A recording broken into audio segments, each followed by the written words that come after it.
Hey there guys, what's going on, and welcome to the first FIFA 21 video on the channel. And I'm super excited to be producing this one today because it allows me that opportunity to give you guys my thoughts and opinions towards the new mechanics, the features coming to the game, and it gives you guys a platform to get in the comment section and tell me what you like and dislike about any of the topics we're about to discuss. And one of them could well break the game. So it's important that we go super in depth and treat this as a sort of a podcast. It's me just sitting down, speaking to you boys. So if you want to minimize the screen and go on about the rest of your day and have it on in the background, you can watch the slideshow, you can watch my face, it's totally up to you. But if you can support today's video by leaving a like, it would be massive. 2,000 plus, awesome. If you're new around here, hit that subscribe button to not miss any FIFA 21 content. And shall we start? I think so. So the first topic that we've got is Agile dribbling, a new form of dribbling coming to FIFA 21, and this will be performed holding R1 and using the left stick. So if you remember like the face-up dribbling back on FIFA 17, I used to call it the crab walk. I used to lure my opponents in going backwards. They would bite on the challenge, bang, pass it off, and pass a move. That's literally what I used to do. But on FIFA 21, this has been brought in to try and balance, keyword there, balance the defensive jockeying speed versus the attack. How many times on FIFA 20 have you done a perfectly timed step over skill move but really don't feel like you've beaten the defender? They're always shadowing your move, and before you know it, they're going to get an auto block or close you down. Whereas this is just really providing you more speed and control when it comes to dribbling. So it's a big positive. So instead of EA slowing down the defensive jockeying speed and making it feel unresponsive, they've just brought up the attacking. Awesome. So faster gameplay, we should hope so. Another thing to note though, there is a contextual dribbling. I think that's what they're calling it. So basically what this is, you can turn it off in the settings, but it is like the R1 dribbling, but EA will do it for you in certain situations. So let's say you're very close to your opponent and you're about to drop pass, then that would activate the R1 dribbling. Now, if you turn it off, obviously you won't have that smooth control and maybe not as smooth as exit. So I don't think it's going to be in your best interest to tamper with those settings at all. If anything is like AI and it's being assisted, take it. Unless it's like maybe crosses, and we'll speak about that in a second. So, hey, that looks all good, right, for the dribbling. I am a big fan of just having more control over the football, being able to drop and weave and feel like Messi IRL. So, big thumbs up there. Obviously, take it with a pinch of salt. We don't know how the gameplay is going to really feel, but that's very nice for the first one. Passing coming up next, and this is something that I'm really excited about and also at the same time nervous, and I'll explain why in a second. But EA have gone super in-depth this year to give everyone a little bit more freedom and creativity when building up the play. So creative runs to start off with, that's what we discuss. What is that, you may ask? Well, on FIFA 20, if you've got the ball, you're carrying with it, and you go and trigger a run, pressing LB to tell your attacker to run on, they literally run in a straight line, and that's it. Very easy to predict unless you're moving the ball really quickly. Well, on FIFA 21, it's still the same concept of pressing LB, but immediately after, flick the right stick in the direction that you want them to actually run. That is game changing. We've never ever seen that before in FIFA 20 or any FIFA. So FIFA 21, big change. And it makes it interesting because a lot of people that play the game always use the 4-2-3-1 because it's the most balanced to find your players in space, to hug the touchline, and it suited the meta. Whereas now on FIFA 21, if you've got more control about how you're telling your players to run and move off the ball, maybe there won't be like a go-to formation. Maybe this is going to open the options to a 4-1-2-1-2, the 4-3-3. It's going to be very nice to see some variety for sure. And it's something that will take some skill to master, but it will increase the skill gap tenfold. I predict anyway. Then there's also a direct pass and go. So the same concept of this, but straight away after you pass the ball, you flick the right stick. So that tells the passer, not the receiver, the passer, to then run off in a certain direction. So if you're like a tiki-taka type of player and you want to play like Barcelona or Spain and you want that movement and creativity off the ball, FIFA 21 is going to give it to you. Now, the one thing that if they don't get right, I really truly believe that it could break FIFA 21. It's the player lock. Now, what is this? So they could have just left it with creative runs and the direct pass and go, and that would have been enough for me. But what this does is it locks the AI. So let's say you pass the ball, you press left stick and right stick in, and you pass it over to the receiver. It locks that player so the AI take control. Now, they haven't really explained if they're going to have like ability to move or dribble a little bit to hold off your opponent. You know how difficult it is to dispossess someone that's not playing. So how hard will it be to take the ball off of the AI? And that's why I don't really like the sound of this feature if it isn't implemented properly. So what this is you press L3 and R3 in, the two sticks, you pass over to the secondary man who's the receiver, that turns into the AI, and then the passer, you now, is able to like run off, like run wherever you like, and then press A to call for the ball, or press Y for a through ball. So it's very similar to like pro clubs, if you are familiar with that. So it's like a cool concept, but it depends how the AI really will react, because if everyone starts doing that and just keeps spamming like left stick, left stick, left stick in, and then it feels like you're playing against someone that you just can't dispossess, that's what I worry for.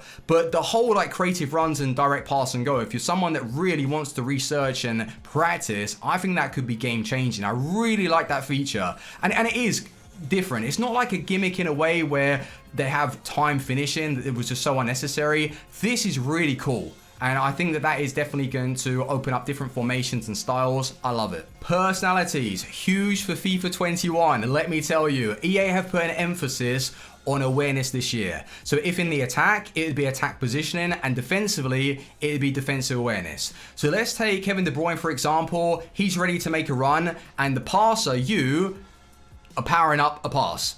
Now, he's already assessed the situation and got off very, very quickly and efficiently to receive that ball. Whereas someone who's lower rated, it might take them time to assess the situation and they're not moving.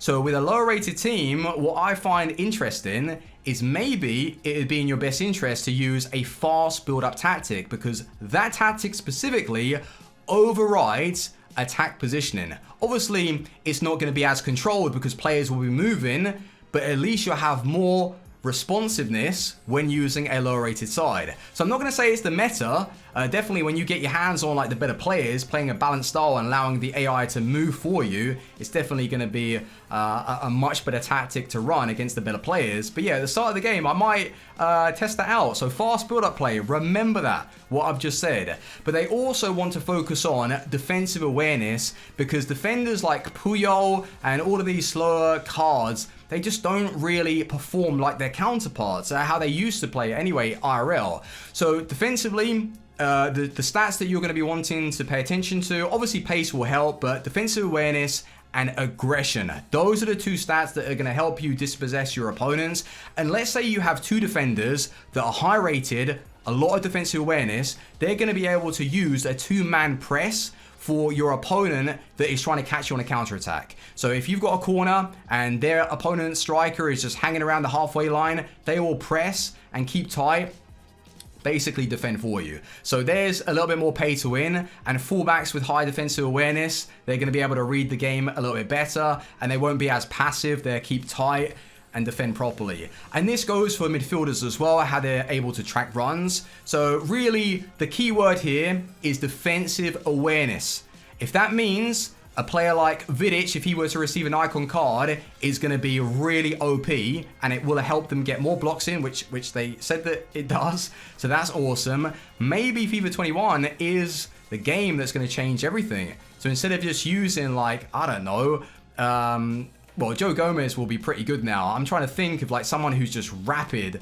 Well, you get the idea. Someone that has like 85 pace but 70 defensive awareness, he might be terrible because he can't read the game and you're not getting any AR awareness. So that is very interesting. So the next topic is smoother encounters. Now this one is basically fixing the rebounds inside the box and how players are going to be engaging into tackles. How many times on FIFA 20 have you gone between the ball and the man when like shoulder barging and running through? Countless of times, and you would either blame the player or you would blame the gameplay, right? So what they've done is they've made it so that engagement is more consistent, and you can actually lock onto the player and engage in a shoulder-to-shoulder challenge, holding L2. So that would be LT.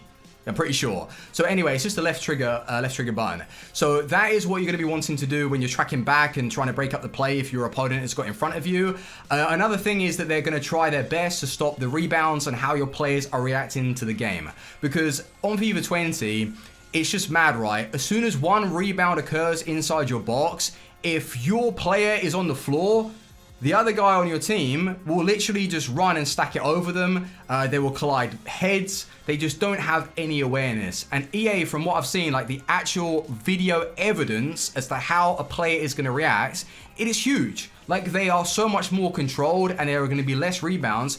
Don't say that there's not going to be a rebound, because then that's just not realistic. But they have definitely made an effort to try and fix that, which is awesome, right? And those of you sitting here watching today's video that just hate on EA for every little thing they do, at least in this like pitch notes, they've gone really in depth and they understand the feedback that we've given them, and they've tried to make changes. Whether or not that's going to feel that way in game when we get the full release, we don't know.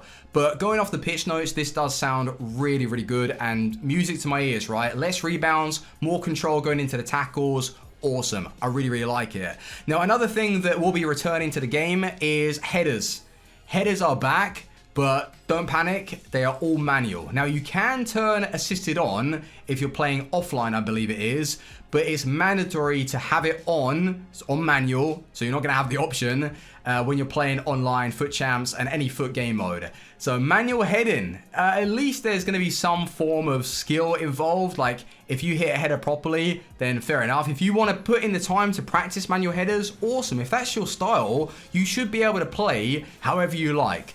But finding the balance is definitely key. So headers are coming back. Defending, we've also spoken about, so there's going to be more lock-on, and that's going to be awesome. The passing as well, with through balls, I think they're going to give you an option to be able to play a semi-assisted through ball. So again, that's just going to be increasing the skill gap even more. So if you're coming up against really someone who is very complete as a FIFA player, knows all of this stuff, and you're using a basic side with a lack of defensive awareness to give you that advantage and helping hands, I think you're going to be destroyed. So definitely you're going to notice a big skill gap on FIFA 21, in my opinion. And now you're going to have increased control as well. So what that means is, let's say you've been fouled and the referee's played on. How many times have you slowed down your play to receive a free kick, but the timing is wrong, your opponent takes away the ball and runs down the line and scores? So now you're going to be able to press LT and RT together to say, yo, ref, give me a foul right now, which is really, really nice. That feature, like the little things like that, make the game a lot better to play for sure. So that's nice. Whip crosses as well. I'm just going to be going through all of the other stuff that I have here. So we've got whip crosses.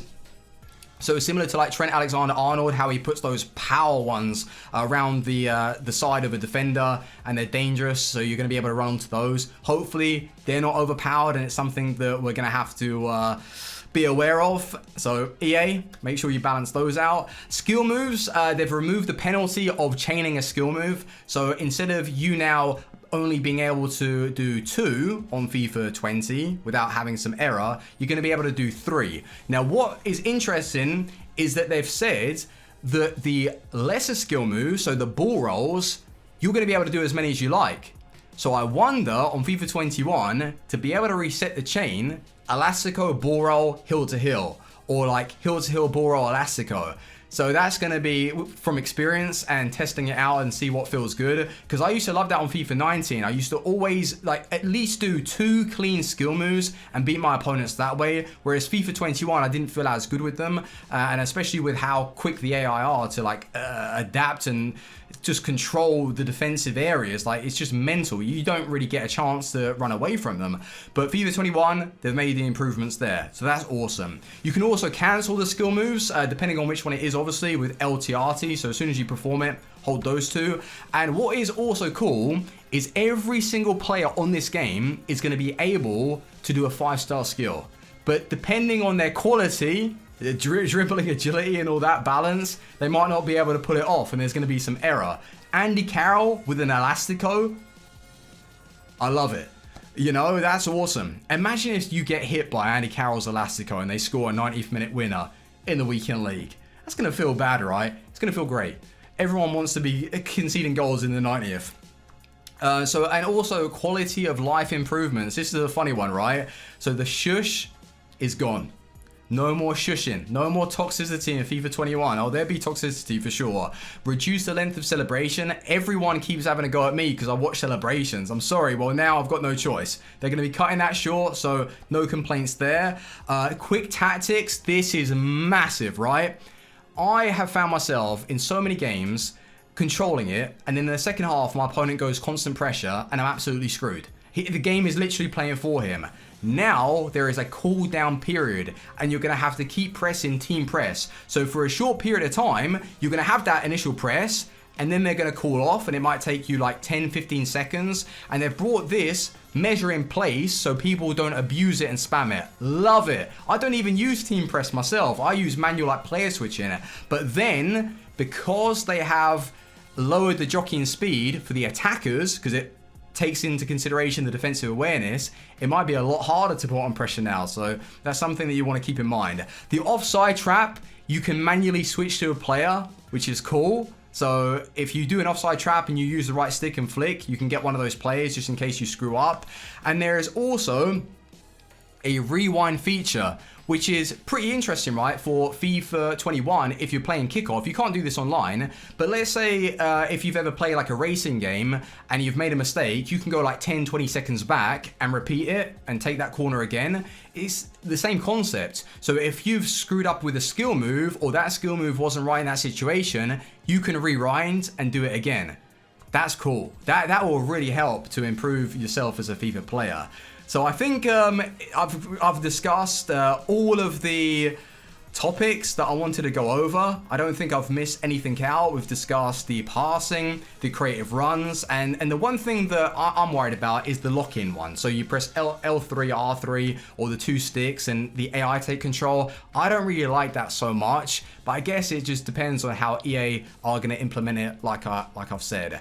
So this is sounding really, really positive. I just hope that they allow me to be able to use someone like Maldini, because they've said that they're going to take, well, aggression, defensive awareness, but not so much strength. And Maldini doesn't have the aggression, so is he still going to be good? Surely he is, because he's got defensive awareness. It's going to be interesting. I hope that the meta completely changes, the formations. I am ready for FIFA 21, and I hope you guys are as well. So if you've got any questions in the comments, put them in. And yeah, thank you very much for watching. Leave a like, and I'll see you tomorrow for our rewards, elite rewards inside of the RTG. Thank you for watching. Team out. Peace.